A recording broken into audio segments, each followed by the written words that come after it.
महाकुंभ का पवित्र मेला, जहां लाखों श्रद्धालु मोक्ष की तलाश में गंगा के तट पर आते हैं, वहीं एक घाट पर छुपा है एक भयानक रहस्य। एक लाल साड़ी पहने औरत, जिसकी आत्मा हर कुंभ पर उन आत्माओं के साथ भटकती है जो कभी शांति नहीं पा सकी। क्या हुआ था उस हादसे में और क्यों जो भी उसकी मदद करता है वो कभी लौट कर नहीं आता? यह कहानी है आस्था, डर और एक अनजाने श्राप की, जो आपके रोंगटे खड़े कर देगी। क्या आप इस श्रापित घाट पर जाने की हिम्मत कर सकते हैं?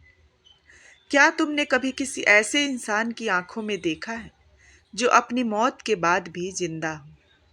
महाकुंभ के इस पवित्र मेले में जब लाखों लोग अपने पाप धोने और मोक्ष की तलाश में गंगा के घाट पर जमा होते हैं, तब वहां ऐसी तस्वीर भी सामने आती है जो इंसानी समझ से परे है।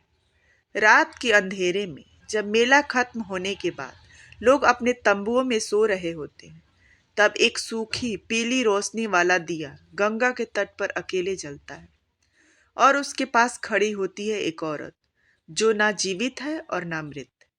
लोग कहते हैं कि ये औरत उसी घाट पर पिछले कई दशकों से दिखती है, लेकिन इसे कभी किसी ने दिन की रोशनी में नहीं देखा।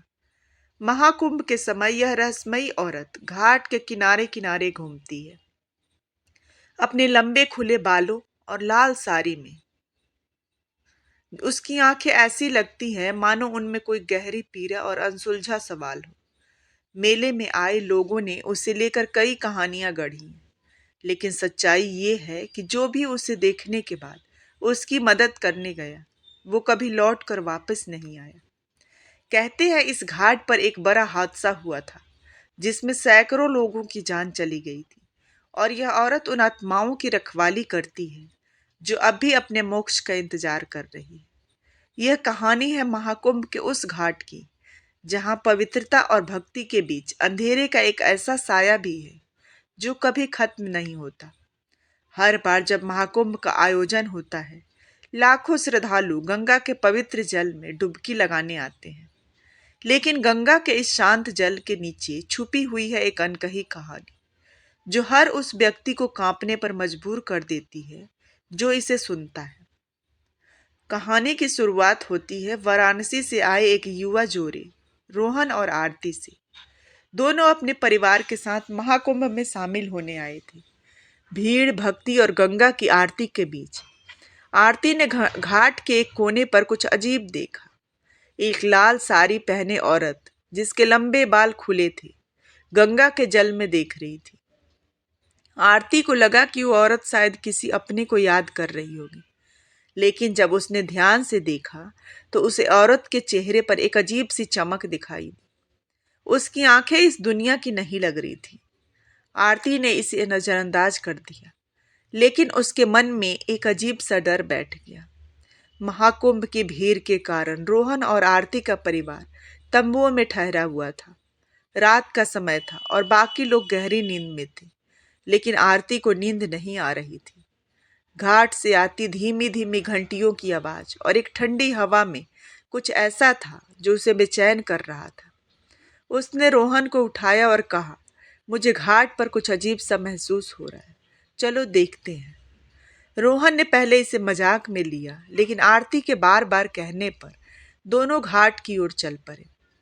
घाट पर पहुंचते ही उन्होंने देखा कि वही लाल साड़ी वाली औरत घाट के किनारे बैठी थी। उसके पास एक मिट्टी का दिया जल रहा था और वो गंगा के पानी में कुछ देख रही थी। रोहन ने उससे पूछा, माताजी, इतनी रात में आप यहाँ क्या कर रही हैं? वो औरत धीरे धीरे उनकी तरफ पलटी।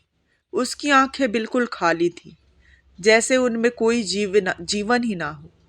उसने कहा कि तुम यहाँ क्यों आए हो? यह घाट उन लोगों के लिए नहीं है जो जिंदा है। आरती और रोहन सन्न रह गए। औरत ने अचानक एक ऊंची आवाज में हंसना शुरू किया। वो हंसी घाट के चारों ओर गूंजने लगी। इससे पहले कि वे कुछ समझ पाते, घाट की सारी लाइटें अचानक बुझ गई। अंधेरे में रोहन और आरती ने महसूस किया कि वो अकेले नहीं हैं। घाट के चारों ओर परछाइयां घूम रही थी। वो परछाइयां इंसानों की नहीं थी, बल्कि कुछ और थी। एक ठंडी हवा का झोंका आया और उन्हें ऐसा लगा मानो कोई अदृश्य हाथ उनके गले को दबाने की कोशिश कर रहा। रोहन ने आरती का हाथ पकड़ा और वहां से भागने की कोशिश की, लेकिन उनके पैरों के नीचे की जमीन जैसे जकड़ चुकी थी। लाल साड़ी वाली औरत की आवाज अब और डरावनी हो चुकी थी। उसने कहा कि तुम यहां से बचकर नहीं जा सकते। ये घाट मेरी आत्माओं का घर है। जो भी यहाँ आता है वो यहीं का होकर रह जाता है। सुबह होने तक रोहन और आरती को घाट के चौकीदार ने बेहोशी की हालत में पाया। जब उन्होंने अपनी आपबीती सुनाई तो चौकीदार का चेहरा फक पड़ गया। उसने बताया कि तुम जिस औरत की बात कर रहे हो वो इंसान नहीं है। वो पिछले 50 सालों से इस घाट पर दिखती है। कहते हैं कि एक बार इसी घाट पर कुंभ के दौरान एक बड़ा हादसा हुआ था। भीड़ में भगदड़ मच गई थी और सैकड़ों लोग गंगा में डूबकर मर गए थे। उन्हीं में से थी एक वो औरत। उसका पूरा परिवार इस हादसे में मारा गया था, और वो भी। लेकिन उसकी आत्मा को अब तक शांति नहीं मिली है। वो अपने परिवार की तलाश में हर कुंभ पर यहाँ आती है। जो भी उसकी मदद करने की कोशिश करता है वो कभी वापस नहीं आता। रोहन और आरती ने चौकीदार की बात सुनकर घाट छोड़ने का फैसला किया, लेकिन जैसे ही वे घाट से दूर जाने लगे उन्हें अपने पीछे वही लाल साड़ी वाली औरत खड़ी दिखाई दी। उसकी आंखों से खून के आंसू बह रहे थे।